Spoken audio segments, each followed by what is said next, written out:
Yona. Hey. How you doing? Good to see you. Good to see you. It's been hella long. I know, it's been a long time.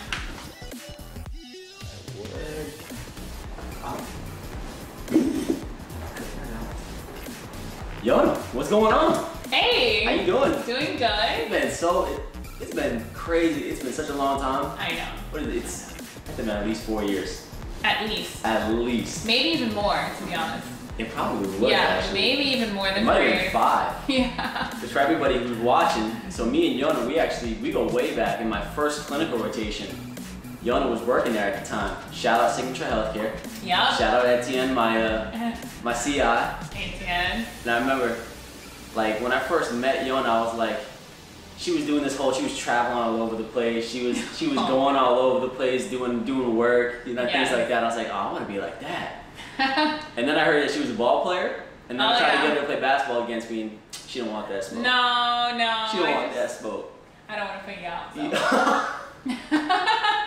I don't want to put you, that's fair. That's fair. But how are you doing? How's everything going? Catch me up a little bit.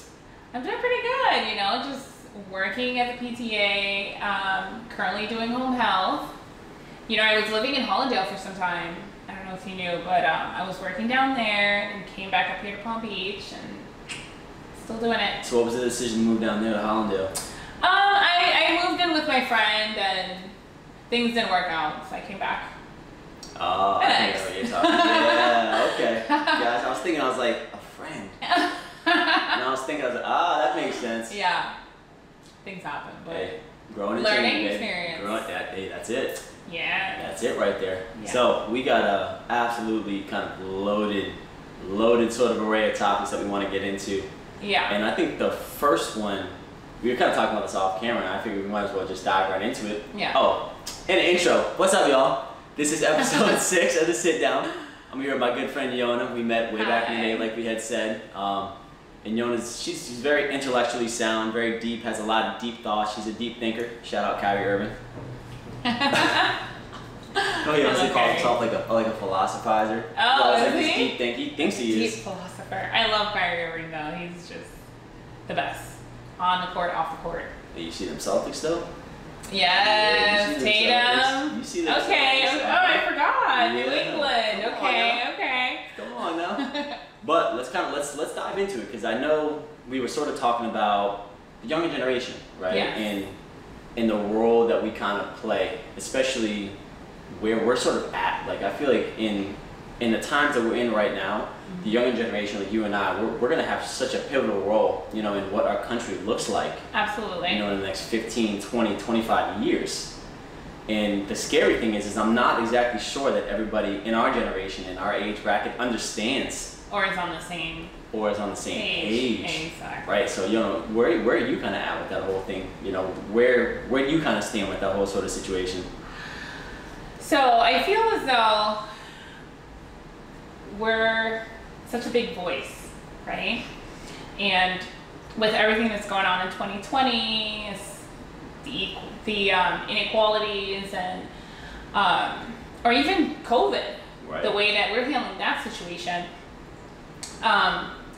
it's kind of tough. It is, because for me, and I'm going to talk on COVID now because it kind of fell onto my mind. In the beginning, I was kind of like everybody else, very afraid, not really sure of what was going on or how it was going to affect me if I were to come across it, or my parents who were in their 60s. Right. So I was super extra careful, you know, like wearing a mask, not going out and hanging out with, because people were still hanging out. Oh, okay? Yeah. People were having all kind of house gatherings, and so I was doing my best to just kind of like avoid all of that and stay home. And you know, we were told it was going to be what, 2 weeks? Yeah, or a month or so tops. 2 weeks turned into a month turned into a month and a half, and that's when I was like, okay, wait a minute, like, what's happening right now? Everybody's home. It's been a month and a half. How much longer, right? Right. Luckily for me, as a PTA, I was still working. Sure. You know? Yeah, me too. Thank goodness. Thank goodness. And even in the hospital, I was working, even, I wasn't doing physical therapy per se, because they slowed down us going into the homes, but I was screening people at the hospital. Gotcha. And I was more than grateful for that, you know? And I think that the fact that I was still able to work made me feel as though, okay, like, yes, we need to quarantine, we need to do this, we need to do that, listen to the experts, listen to Fauci. So many people are, oh my gosh, that guy has got so much flack. I feel so bad. But that came out of nowhere too. I don't think anybody knew that guy existed until this whole COVID thing popped off. And so this much dude's coming flack. out of the woodworks over here. But I felt like it was easier for me to say, yeah, let's listen to him and let's do what he's telling us to do for the safety of our parents or children. But on the other hand, I had friends who were extremely affected by this, who were not working for 2 weeks, a month and a half, you know? So that tone started to kind of like flip, you know? Hey. So for me in the beginning, it was very difficult to kind of see their perspective. I was more like, okay, you guys are just, you know, a little selfish and, you know, like not caring about people, the elderly. You heard all the narratives, like, and I feel like for me, like I said, it was harder for me to understand where they were coming from, but with time, it was kind of like, well, okay, like, when can we open up? You know, like, you start to like, okay, like, I want my friends to work. I don't want my friends to struggle. You know what I mean? But at the same time, I wanted for everyone to be safe, you know? I wanted for older folks to be able to go out, to go shopping in the grocery store and not see people like us, young and healthy, walking around without a mask, right? Being that I do physical therapy in the home and stuff, I work with a lot of older folks. And a lot of them feel like we just don't care about them. 100%. You know? I get it all the time as well. We don't care about them at all. Like, and I feel bad to see that us as a generation, we're treating these older people who, let's say, let's not forget, like, they built this country, right? We're treating them like nothing. Like, oh, well, you're old, you know, you're 78. What's the life expectancy for a 78? I think it's 78, you know? I think it's a little bit older now. Yeah, maybe like 82. When they were growing up, it was 78, 75 to 78, yup. Right. And I think you're right, it is now, I think between 80 and 82 now. Yeah, I think it differs for male or female, but I just feel like it's just not right for us to treat older people like that, you know? And here in America, I want to say it's probably the only country where the older you get, the less you get treated correct. The less respect people give you. You get treated like whatever, you know? It's like you're a burden in a sense. You're a burden. You're like, oh, let me just put you in a home, you know, so I can do what I gotta do. But I feel like that's not a normal thing worldwide. If you go to China or Japan, where they literally like worship the elderly, you know, they have so much respect for them because that's wisdom right there, you know? So I don't know, me being from of, you know, Haitian descent, we don't treat our grandparents or our parents in that manner. So for me, it's like an automatic thing where I just kind of feel like, no, we gotta protect them, because that's what I would do with my grandparents, you know? But it's, you know, the whole situation is very polarizing. Yeah. Because like you had pretty much identified, you know, the sides of each side of the argument, right? Yeah. Like when this whole thing first started, you know, it was hard, right? Because even us being therapists, you know, thank goodness, you know, my facility took a PPP, so we were able to still get in there and work and things like that. But if they had not taken that, you know, I would have got hit pretty hard too, you know. And you know, again, thank God, you know, that He provided me an opportunity to continue to work and things like that. But yeah, you see both ends of the spectrum. So it's like, how do you stay neutral between the two? Because both sides have their points. Valid points, yeah. Absolutely. I've heard some stuff when I'm like, you know, yeah, you're right. Like mental health, our kids that are not going to school, that are having to work from home. You're waking up, you're in the same kitchen. You're doing your homework in the same kitchen. You're going to bed, and it's mental health. 100%.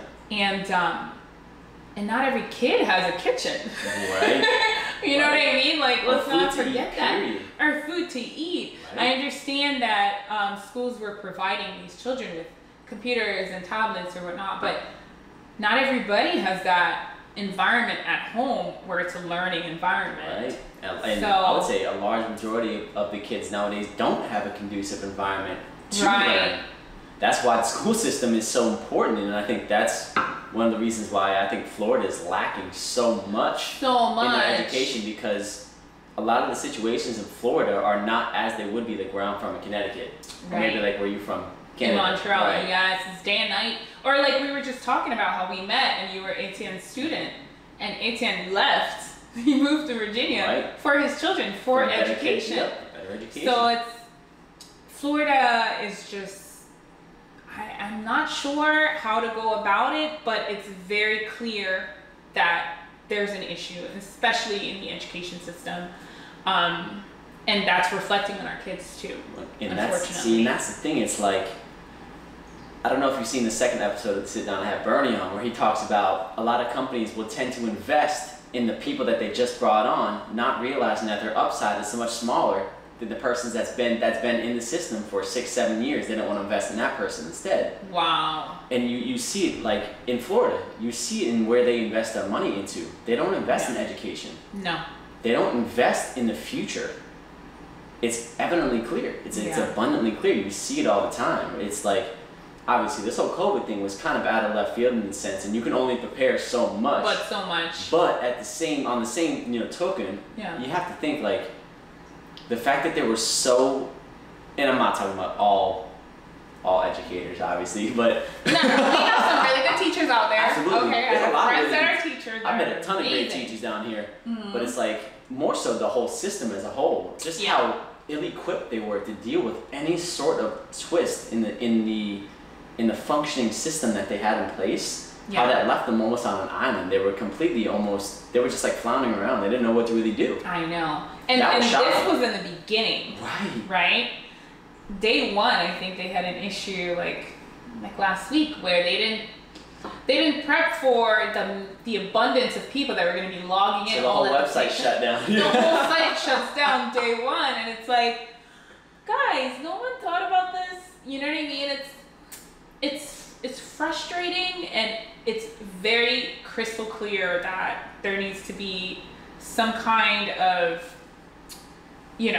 reform or something to fix our education system. And I understand that's not going to be done overnight or tomorrow, but I mean, I think just speaking about it is starting somewhere. 100%. Right? Absolutely.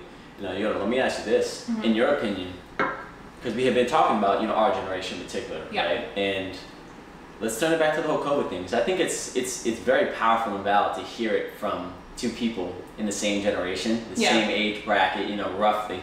So we're talking about, challenging each other in terms of what we need to do as a community, as a generation, to try to set the example. Absolutely. Like, what are some of the things you think would be beneficial for our generation to kind of take up to really help set the trend and really flatten the curve? I don't know if that's even a thing anymore, but that was a lot when we first started. And because I think what a lot of people don't understand is that our generation, we have the most power and control of what we want our country to look like 40, 50 years to come. And it's like right now is a pivotal time. It is, absolutely. So, what do you think in terms of that? So in terms of COVID, right, I think one of the best things that we can do is simply think outside of ourselves. A lot of us are young, a lot of us are healthy, we get that, right? But if we can slow down the spread and not let it get passed down to children and the elderly, then it's a start. I think that also with the vaccines coming in place, there's a lot of, I'm not gonna do this or I'm not gonna do that. I mean, I also think people forget that when we were in grade school, we all took probably 6, 7, 8 different vaccines just to be able to go to school, and 100%. Nobody was screaming, I'm not doing that, because if you're not doing that, you're not going to school. That's a great point. From my understanding, and this is based off of what I read, COVID is not going anywhere. It's gonna be just a part of us now. Like how the flu is. We have flu season, some of us get shots, some of us don't. I think it's gonna be pivotal for us I can't force anyone to take a vaccine, and I think everybody's idea is valid. But I would certainly encourage people, if you're comfortable enough, get the vaccine. Why not? You know what I mean? Like, obviously it's gonna take a while before they start distributing it after running tests and everything like that. But I 100%, I am not opposed to it. Yeah, I'm not either. You know, it's funny because I'm kind of right at this very moment. It's interesting because if somebody were to come up to me right now and say, you know, hey, we have this vaccine, you know, why don't you go ahead and take it? No, I'm good for now. 5 years. Yeah, I'm good for now. Just because it's like, there's certain, in my opinion, at least, there's certain age brackets that I don't think should be willing to be the experimental group. Right. Like, because we have 60 years left. We have 60 years to go in our lives, right? Gotcha. It doesn't necessarily, it makes sense to take the vaccine once it's clinically approved, FDA approved, all of that stuff, right? Yeah. But until that point, it doesn't necessarily, I believe, to make sense for younger people. I know. I was going to air out our ages there for a second. Oh, for the younger generation to take the vaccine, because we don't know what adverse effects it could have. Absolutely. And they're talking about, yeah, you might have to get 2 shots. That's interesting. Or you hear these. I'm gonna have to fact check myself, but this is earlier on. I don't know if you've heard about this. They did a test, or almost like an experimental trial with these women, this woman age group. Okay. And they were trying to quote unquote cure COVID or whatever the case may be. And I don't know if this is legit or not. This is just something that I was reading online. Okay. And 31 out of the 33 women that got that test vaccine became infertile. Ooh. And that's what I'm talking about. Situations like that. That's a problem. That's a big problem. That's a big problem. Yeah, that's a problem for sure. It's also scary. I mean, I definitely want to go and read up on what that was, because especially for me, I'm not a mom. I don't have children. And if I find it, I'm gonna link that. I'll link that in the bio if I can find that, because I want to make sure at least I want to make sure I'm legit. But there are going to be many, that's infertility. There are going to be so many other.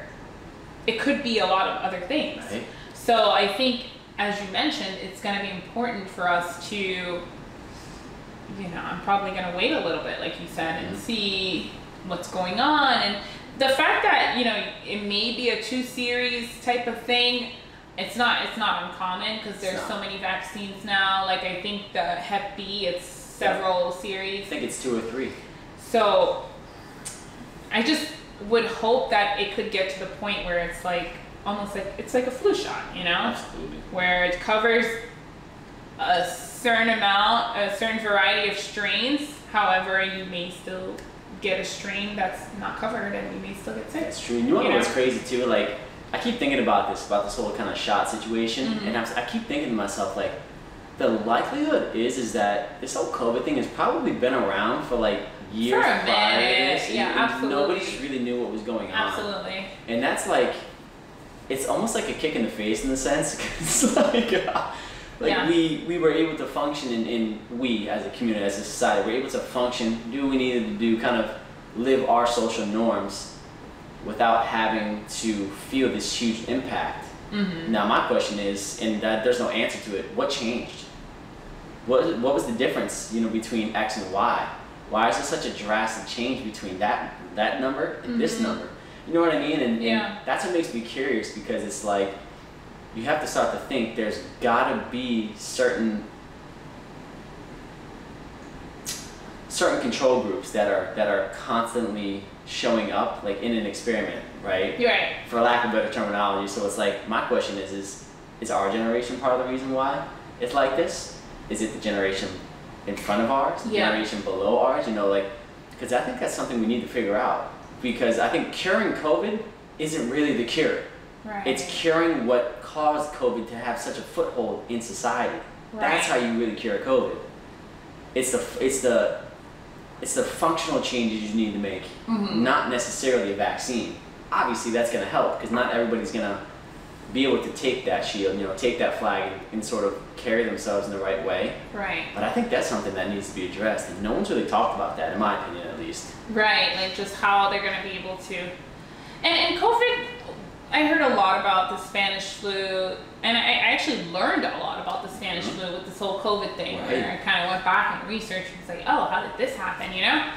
And with the Spanish flu, I feel like the spread, this isn't facts, I'm just assuming, okay? The spread might have been a little bit slower because people weren't as mobile, right? We get up on a plane, we're in China in, I don't know, like 30 plus hours, but we're there. Right. So it's just really, really quick. And I just don't know how that can be, like the speed of it spreading to where you can kind of contain it. I don't think that could ever be controlled with technology today, with us kind of flying around the world like nothing. And it's a blessing more than a curse, you know? 100%. In this case, it's a curse because it's like, okay, we're just spreading this thing everywhere, but it's definitely a blessing that we can just kind of get around. Definitely. But there's gonna be another COVID. I don't know if it'll be in our lifetime. I don't know if it'll be called Corona. It might be called something else, but I just don't know how it's going to be. We need to learn something from this for it to not impact our future generation. Exactly. You know? And that's the thing too. You know, you had kind of talked about it earlier. It's bigger than you and I. You know, it's about doing it for the people that can't really do it for themselves right now. Right. And again, that's kind of what I was talking about in terms of by us really setting the foundation now and doing things correctly this time around. Yeah. We're gonna make it easier for our kids that are gonna come around one day. They're gonna have a foundation that they can use to further push the needle forward, and they can do the same thing for their generation. But it's like, I just feel like it's so important right now for us as a generation, for us as a society, to get some form of unity when it comes to this whole COVID thing. Come together and just fight it together, as opposed to like, it's so like, I was gonna say left, right, but it's literally like left, right, you know? It really is. I'm here, you're over there. And I wish it wasn't that way. And I honestly see both sides. But I think we, like you said, need to get together, unite, and understand that the goal is to just save lives. And by save lives, I'm including the economy into that, right? Because that's saving lives. Absolutely. Saving the economy is saving lives. But we need to be able to come together and just save lives together. And I wish I had all the answers, and I'm not sure what's going to happen with our elections or whatnot, but there needs to be some form of unity so we can literally be the United States of America. And I just kind of feel like this country could definitely be renamed, but we'll see. Don't worry, we're going to get into that. And we're going to stop with this episode because that was a great way to connect it to the part 2 that we're going to do. So that was the sit down episode, what is this, 6? 6, Jeez Louise. Episode 6, this is part 1 with Yona. In part 2, what we're going to kind of go into is we're going to actually talk about the election coming up. Okay. The importance of voting, right? Again, you know, our generation taking up the shield, you know, taking up the sword and really leading the charge and being the example. Yeah. and then we're going to talk about also some of the societal norms. Right, and some of the things that we see and how we believe that some of the people at the top are allowing some of the people at the bottom to sort of really act, maybe in character, but really do it in a more upfront and more personal and aggressive way than there was 10 years prior. Absolutely. So that's what we're going to talk about in part 2. We will see you guys in the next one. Later. See a couple boxes in a little circle. So over here, this is going to be a playlist with a whole bunch of other videos that I posted. If you like what you saw so far from the sit down, you'll be able to keep up with everything right there. Right here is going to be the video to my previous video. And then right here, click that circle there. Don't forget to subscribe. Hit that bell icon to make sure you get all the updates whenever I come out with some new content. I appreciate the support. Let's keep the train going. Here we go.